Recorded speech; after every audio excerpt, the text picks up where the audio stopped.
do you think that under Prime Minister Narendra Modi, India is also undergoing number of micro revolutions, which you mentioned, which America went through, when they focused and somehow mended the basic issues of electricity, connectivity, sanitation, housing.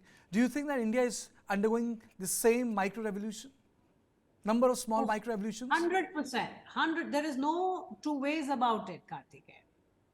In fact, what the Americans witnessed, and in the 1940s, after the war, is a massive infusion of amenities. They really expanded access to amenities for people across economic spectrum, across.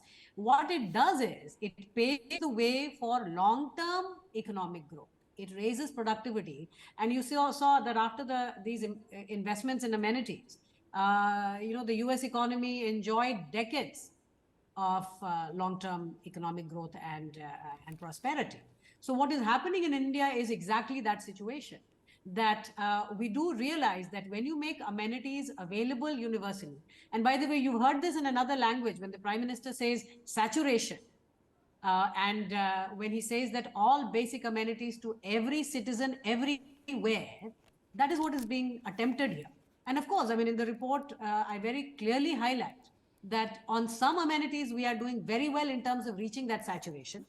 But there are amenities where we have a long way to go still, piped drinking water, even as far as LPG, etc. This is a work in progress. At $2,200 per capita per annum, that is our current standing. We are attempting to do exactly what the PM constantly talks about, which is saturation. But it remains a work in progress. But that is not the objective. Objective here was to see, is there any discernible discrimination in the data? Is there any administrative bias across religious groups, across social groups, or geographical clusters? Another important thing that the US experience showed us, that when you make amenities universal, it also significantly impacts inequality. So what we are poised to achieve through making amenities universal is next several decades of growth in productivity and prosperity for all. Professor Ravi, where do you feel that these foreign surveys fail? Do these foreign surveys fail because they're dominated by woke politics and just fail to understand our Indian tradition of democracy, which lays great importance on the issue of sabka saath, sabka vikas, about social equality, about social democracy, which Baba Sahib Ambedkar spoke about? Is it that they fail to understand that democracy means a lot? It's not TV debates, it's not a tweet, it's not a mini protest in Jantar Mantar. It's also about delivery, dignity of life, or for example, like building of toilets for women. Democracy means more than that.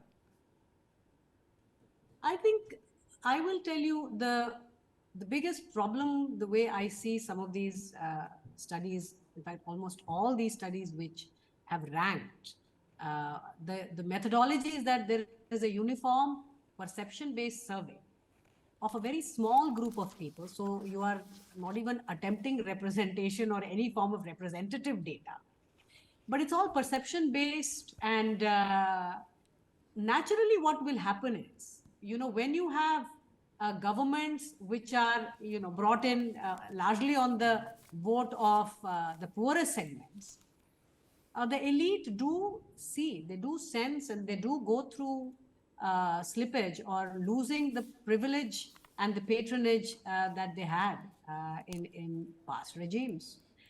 So you're going to basically, through these surveys, showcase that. You're going to showcase the sense of frustration. You're going to showcase changing reality of the lives of these handful of experts who are questioned in the form of these perception-based surveys. But methodologically, I want to dwell a little bit on this, Karthik. I think people don't understand.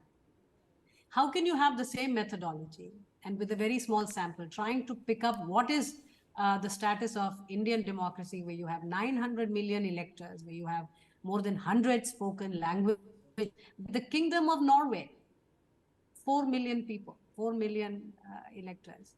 Now, you cannot have, it makes absolutely no econometric sense. Statistically, it's just nonsense.